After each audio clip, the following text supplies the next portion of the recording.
Jojo's Bizarre Adventure is about people named Jojo posing and not fighting. Alright, cool. We're done.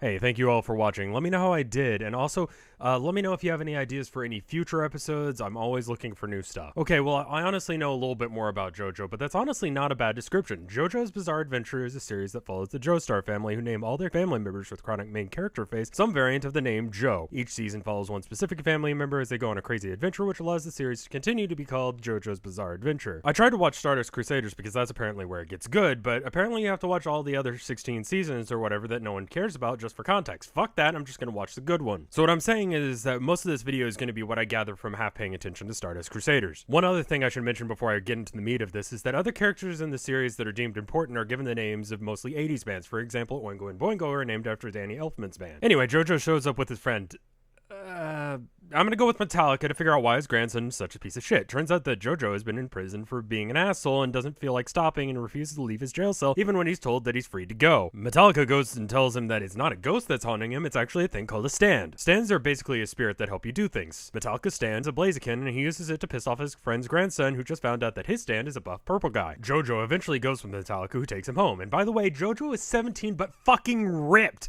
In fact, you can tell if someone is a main character by the fact that they will indeed have a main character face, but will also be way buffer than necessary. Anyway, they go home and Jojo says what has to be one of the best things ever to his mom. Why are you such an annoying bitch? Which is absolutely hilarious and further character development that Jojo is a sack of shit. Some more shit happens that I don't really care about, and then Grandpa Joe gets everyone together at a Starbucks to explain what's happening. At this point in the story, I realize that Jojo is not only an asshole, but he's also probably brain dead. Old Prosecutor Joe unleashes a huge exposition dump on his entire family, which is great for me because I haven't seen the rest of the series, but the entire time I'm waiting for Jojo to say anything, but he just sits there and accepts everything that he's saying. Me and Metallica here are friends, and he helped me train to use my stand. Fine. My stand is the ability to punch cameras in order to get naked pictures of our family. Sure. This guy isn't in our family, but here's a picture of him. Okay. He is actually a vampire named Dio, right? He cut off your great-grandfather's head, then he put his own head on your great-grandfather's body. Why not? All of us in the Joestar family have a star-shaped birthmark. Checks out. We have to go kick Dio's ass. Alright. He's in Egypt. I'm not gonna really explain how we know that shit, but we gotta go. Works for me. This would have been a great time for him to say, "Hey Grandpa, I have a question."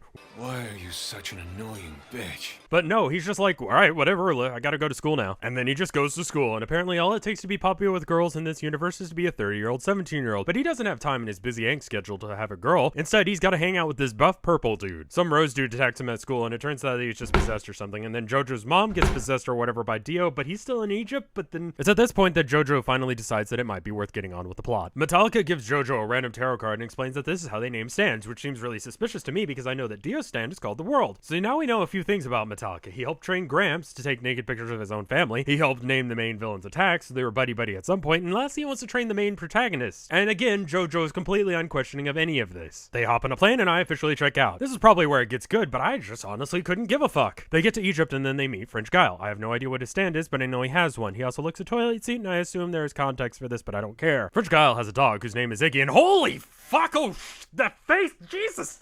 Oh god, Jesus, no! As you can probably tell, Iggy isn't just a normal dog. Iggy also has a stand, and it's called dying. There's also one guy who has a stand that's just a gun. It's just a gun. I understand feeling left out and all, but having a gun really isn't the same thing as having Blaziken or nude family photos or whatever the fuck this is. It's a gun. The rose dude comes back and gets more character development in the form of eating cherries, which I guess is his thing, but is really fucking weird. They fuck around in the desert for a while, and I guess they eventually figure out where Dio is and defeat him. This is only a guess, because I know that Jojo lives long enough to have a daughter, which he frames for a crime because he hasn't grown out of being an asshole yet. With nothing else to do, I assume that this is the next season, because with Dio dead, there's nothing else for her to do other than to fuck around in jail. Hey, thank you so much.